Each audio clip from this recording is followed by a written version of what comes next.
تو تہران اور واشنگٹن کے درمیان ایک ایسی جنگ بندی ہوئی ہے جس نے سب کو حیران کر دیا ہے۔ آخر اس کے پیچھے کہانی کیا ہے؟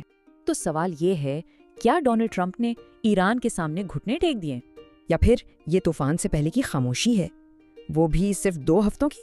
سب سے پہلے تو اس کا کریڈٹ ایرانی قوم کو دیا جا رہا ہے، جنہوں نے یہ ثابت کیا، اور اس جنگ بندی کی شرائط کو دیکھیں تو لگتا ہے کہ یہ تہران کی بہت بڑی جیت ہے۔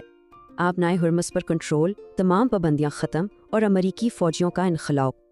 لیکن اس پورے تجزیے میں ایک ایسی بات ہے جو سارا کھیل ہی بدل دیتی ہے، اور وہ ہے اس کی مدت صرف 2 ہفتے۔ یعنی یہ کوئی پکی ڈیل نہیں ہے، بس ایک عارضی جنگ بندی ہے۔ اچھا، اس معاملے میں ایک اور کھلاڑی بھی پردے کے پیچھے کام کر رہا تھا۔